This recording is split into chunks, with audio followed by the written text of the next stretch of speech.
What's up, y'all? Dang, I almost headbutted y'all. My bad. Some of y'all probably like, whoa. All right. Hey. All right, let's get this over with. I'm gonna go watch Peaky Blinders. AEW Dynamite was live from San Antonio, Texas. Um, so we kick off the show with the AEW Trios Championship. The Ops. You know what I'm saying? The Ops. Never lacking, except for those 8 times we got caught lacking on camera. Defended the EW Trios titles against the Hurt Syndicate. You know what I'm saying? Because they break rules, they break checks, they break arms, they break legs, they break vets, they break for Breakfast business with the Syndicate. Finish it. We limitless. Talking any block and we spending it. You talking, but we living it. You mess around with the almighty businessman and we all grimy. Beat you down, make it go viral. We want the money and all the titles. Hey, yo, we hurt people. We hurt people. We hurt people. Okay, we're not doing. Okay, we get it. We get the point. I was actually really intrigued and interested in this matchup just to see how everything happens. It was a pretty standard match. You know, they teased a little Lashley. What's my man named? Powerhouse Hobbs. Pause on my man part. I don't mean it like that. Powerhouse Hobbs. But of course, Joe, for whatever reason, stopped that from happening. And I don't know. But they did get like physical later. Pause, not like that. But like, it was a pretty standard 6-man tag. MVP got a nice, huge reaction when he got in the ring. He hit the ball in, you know, nostalgia hit. But before he could hit his finisher, Ricochet shows up and like, I'm like, this brother, I could tell he don't wear socks like under those shoes. I don't know what that style is, but MVP had Bobby like for like whole like 20 minutes before Ricochet jumped up. I'm like, bro, hit the move, hit the playmaker, whatever. So they call Ricochet cost the Hurt Syndicate the trios match. So the Ops ended up retaining after Joe locked in the tequila clutch, whatever that's called, and and they retain the titles. And then Tony Schiavone gets in the ring.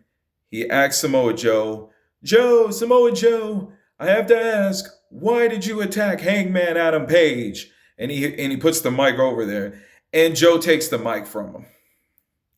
Why do they keep doing that? Like that's like a pet peeve of mine. Like when an interviewer is trying to interview somebody, and then Tony's just standing there looking weird, and he's just like, okay. I just came to do my job. Like, dude, I wish they would stop doing that. That is such a pet peeve of mine. It's like, why even put them in the ring if he's not going to let them interview him? Like, it's so stupid. Anyways, Joe said, "I did it because I exist." That's all he said. He just did it just because. That's literally nothing more I could say. And then he dissed Texas for whatever reason, and yada yada yada. If you have a belt, I'm coming for you. I thought the whole reason this rivalry started was because Paige like dropped Joe's belt or threw it on the ground or something. Whatever. Yeah. So the Ops, he said the Ops, we're never lacking because we're the opposition. And I'm like, yeah, whatever. Then we go backstage and interview Chris Statlander. She was asked about Mercedes Moné. And she takes the mic out of Renee's hand, and I'm like, oh my god, I feel like they're doing this to make me angry now. And I'm like, what's the point of the interview? But yeah, whatever. She was talking about Monet. Moving on. Next, Darby Allin comes out to the ring for a promo. They also did like a video package of Moxley saying, "Oh, Darby, he had the strength. That's basically how he won." And I'm like, yeah, you didn't. You just said I quit, bro. Like, whatever. Anyways, Darby Allin comes out. I fell. So do you. I fell. I fell. I love me some Darby Allin. You know what I'm saying? It's literally top 5 favorite AEW wrestlers right now. Here we go. Basically, he starts the promo off by saying, people said when I climbed Mount Everest, I was careless about AEW, that I couldn't be the face of the company. But I disagree. I'm willing to go to places that nobody else is willing to go. I'm willing to die for this company. What does Mount Everest have to do with AEW? Tony Khan didn't buy the mountain. You would literally not be dying for the company, bro. Darby, I love you, but come on now. Come on, something in the pudding ain't right, Darby. You ever hear an old school person say that? Well, something in the pudding ain't right. And I'm like, what are you talking about? But anyways, he says, I know the Death Riders won't just go away. Trust me, we want them to. It's like worse than when they was dragging out the Dark Order. Like, oh my gosh, bro. That group, I'm glad that group is over and done with. It's just, I'm not even going to talk about it. But he said if the Death Riders are around, he won't be far away. So the rivalry's not over. I mean, I guess then what are they going to do? Like a truck stop match where the winner has to hit the opponent with a truck? Like what? And then the promo's over. I'm like, dang, that was like 2 minutes. Like, what the freak? Moving on. A 4-way match between 4 tag teams that were probably thrown together at the last minute, excluding for Bane and Ford and Julius. It was I almost said Madison. Megan Bane, like the Dark Knight Rises, and Penelope Ford versus Julia Hart, Sky, the Sisters of Sin. I do know Bane and Ford and the Sisters of Sin were tag teams already. Versus Willow and Harley. I guess they were thrown together eventually. And Queen Aminata and Jamie Hayter in a 4-way match, tag team match, I guess to promote the women's tag team titles. There's not really much I could say about it. Queen Aminata and Jamie Hayter get the win. And they pick their opponents. And then they pick Julia Hart and Sky Blue. And then they said there was going to be a tournament for the AEW tag team titles. I'm like, then what was the point of this match? They could have just started the tournament, whatever. And then there was no bracket announced right away. They said, we'll find out about it later. And I'm like, what the freak was the point of this match? Like, was he trying to showcase the tag teams? Like, what? Whatever. So then we go backstage, the Young Bucks. I'm like, oh my God, here we go. They're banging on Tony Khan's door. And he was like, we need money. Niggas, they talking about they broke. And I'm like, bro, how the heck are you affording to get on a plane to go around the country? Can you explain that to me? How are you getting around? I don't know if y'all know how broke people work.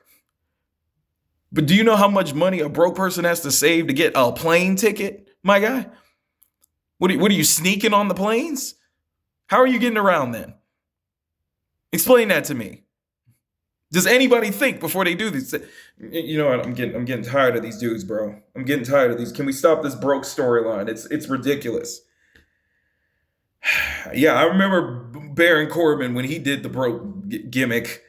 And I'm like, how are you affording to get around? Like, if you're whatever. You're still wrestlers. You have a talent contract. Anyway, moving on. So they bang on the door and Tony Khan comes out. Tony Khan comes out of his office and he's like, hey guys, long time no see. And I'm like, what? And then so he's literally talking to them. And he's just like, how you guys doing? It looked like he kept looking at the camera like, bro, he looks so awkward in this whole segment where he's just like, I'm like, what are you looking like that for? So it's like, was there cue cards behind the camera and he had to keep reading them? He was just like, how you guys doing? I thought I heard you guys say that, you wanted like a match or something like that. $400,000. How about that? A $400,000 for one match? Like, dude, like, and then I don't even know exactly what he said. I was trying to follow. I was too distracted by his eyes and the way he was looking. Let's have a tag team match. You, Jet Speed, FTR and well, he didn't say FTR in the moment. I mean, he revealed FTR. I don't know. This felt like an SNL skit to me. You guys will fight Jurassic Express, Jet Speed, and your tag team partners will be. And he goes off screen, and it's FTR. Dude, I couldn't even pay attention to his words because he looks so crazy. He looks crazy, bro. Imagine hollering at a female with that energy. Hi. I couldn't help but notice you across the room. And I was wondering, maybe I could get your number. Dude, this is the best segment of the night. Oh my God. Best segment of the night. Oh, I might have spoke too soon. Here's what happened next after that weird interaction. Oh, before I continue, I forgot. Stokely gave the Young Bucks $1. And I'm like, oh, freaking God. Bro, like, Tony Khan stole the whole show for me. I don't know why. Mercedes Moné celebration. So Renee starts off in this 12 belts Moné, and then the belt boys came back. You guys see the belt boy at the far end, like at the top of the stage. He looked like a bootleg Jimmy Jacobs. So I'm like, what the freak is going on here? So before Renee's like, please welcome the CEO, Mercedes Moné, and then out of nowhere, Mini Moné, Puppet Moné or whatever, sticks up, and she's like, say hello to your CEO. And dude, I ain't gonna lie, that brightened my mood. Next to Tony Khan's rant backstage segment, I was so happy to see the puppet. And that's crazy. I'm more interested in the puppet than Mercedes Moné. So, she starts cutting a little promo, and it was so cute and funny. We all know it's Harley Cameron, obviously, under the table. So Mercedes Moné comes out angry and mad and all this other stuff, like, belt boys, go to the back. To the back. I'm like, oh my gosh, man. I'm like, it ruined the whole segment for me. And it's supposed to be about her, but I was more interested in the puppet. She comes out looking like she ain't from Texas, but she gonna hold them. I don't know what's going on, bro. But anyways, the fans chant Puppet Moné, Mini Moné, or whatever she is. I think it's Mini Moné, isn't it? Isn't that what she called the puppet? Mini Moné. So Moné is like, you marks want to mock me? And I said, my name ain't Mark, it's ElijahBoyy. Please like and subscribe. Anyway, everything I've done for this company, everything I've done for women's wrestling. And I'm like, oh my gosh, bro, shut up, bro. Oh my gosh, can we have the puppet talk? Anyway, she was like, Harley, you are pathetic. Weren't you begging me to be your tag team partner? Blah, blah, blah, blah, blah, blah, blah, blah, blah, blah, blah. So then she was like, fine, you want to mock me? Well, mock this. And she grabs the puppet's head, aka Harley's hand, and mush the puppet in the cake. And the crowd is booing, which is very hilarious, by the way. So Harley comes up looking all upset and stuff like that. And Moné grabs Harley Cameron, and then out of nowhere, some hooded person picks up, she comes up under Mercedes, between her legs, no pause, right? And she just and then it's revealed to be Chris Statlander, and then she throws Mercedes Moné in the cake, and I'm like, that's a W. We gotta hold her up, right? And then she put her through the table immediately. So I'm like, thank you, Statlander. It's good to know that you are able to get this to happen to Moné when you inevitably lose your title to her. Next, the conglomeration. They had a sitcom entrance. A sitcom entrance.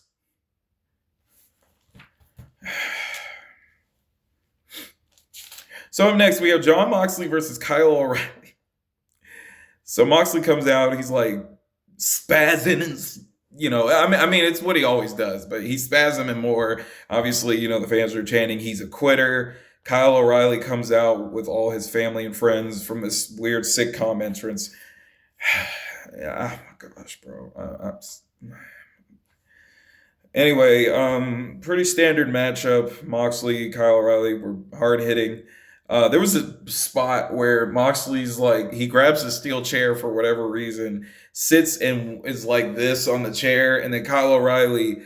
You could clear when I tell you Moxley has so much time to move out of the way, it is embarrassing. Like I get he was trying to be tired, but I'm like, bro, you saw him coming. You literally like he. It's not like he was speed running up there. He kind of like really he tried to get the crowd and Moxley's just like I'm like, but bro, you don't see him in front of you. Like move, whatever, bro. Moving on, bro. I don't want to keep harping on this. So Kyle O'Reilly puts Moxley in the ankle lock a couple times, and then on the final time, Moxley like grabs the referee and he like forearms the referee and all that stuff, hits the ref. So then like all the referees came out like 15 seconds later, and they're like, "What are you doing, man? Why'd you hit him for?" And then they ring the bell, and Kyle O'Reilly, I guess, technically won by disqualification. I guess I don't know. I thought it was a no contest, but whatever. And it was like, this is Kyle O'Reilly's biggest win of his career. I'm like, all right. So then immediately they go into the next match, which is Death Riders versus the Conglomeration, which had Orange Cassidy and whoever else. I don't really care. So the Conglomeration wins, and then a brawl breaks out. Pac comes out, and and then Tomohiro Ishii starts beating him up. I'm like, man, you gonna let this old fossil attack? Like, come on, bro. I'm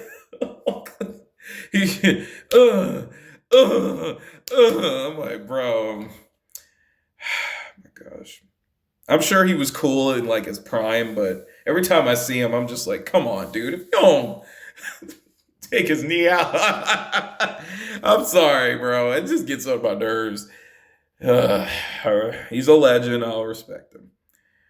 So Moxley shows up and he kind of backs down a little bit from Ishii, and then or whatever. But Marina low blows him. I'm like, Moxley, didn't you beat Ishii like 2 weeks ago? Is this like a new storyline where he's gonna be doubting himself all of a sudden? So while that's all happening, Darby Allin shows up with a bat, and I'm like, this rivalry is never gonna freaking end. Are they doing Blood and Guts? Is Blood and Guts coming up soon? Like, did I forget, or did they already do Blood and Guts? I can't remember. Wow, I feel like this is probably what it's leading to. At some point, there's going to be a Blood and Guts match.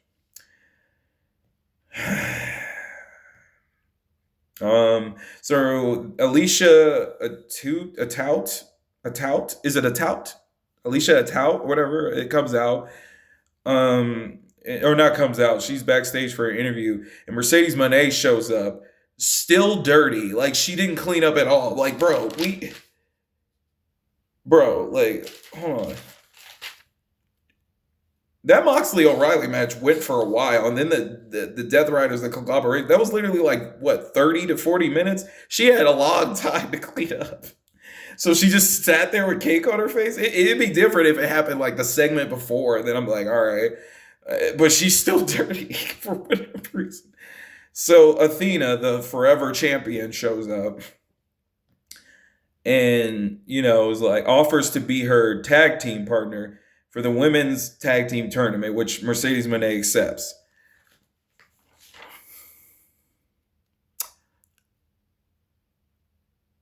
Is Billy Starks injured or just thrown to the side?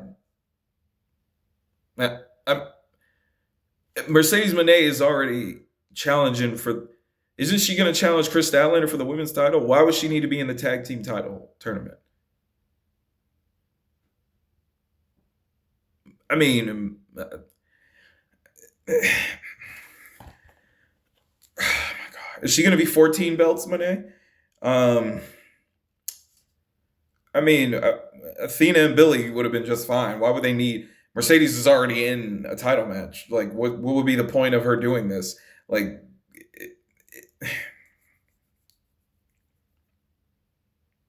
if Billy Starks is injured, then there's okay. Moving on. Kyle Fletcher and Don Callis come out. I'm like, oh my God.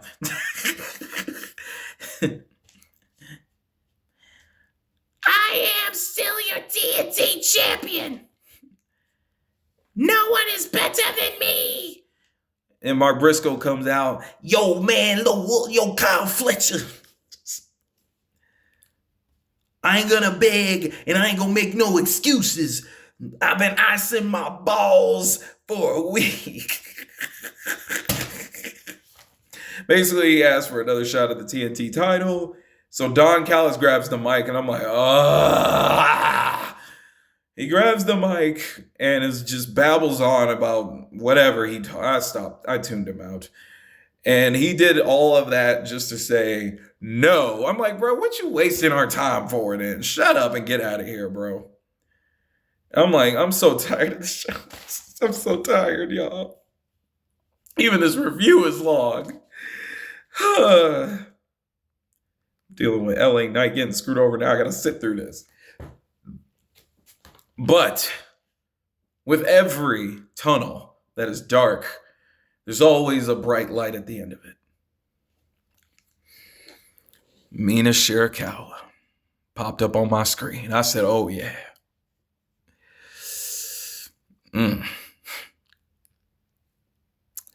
Mina Shirakawa had an interview segment. Oh, yeah. Yeah. Mm-hmm.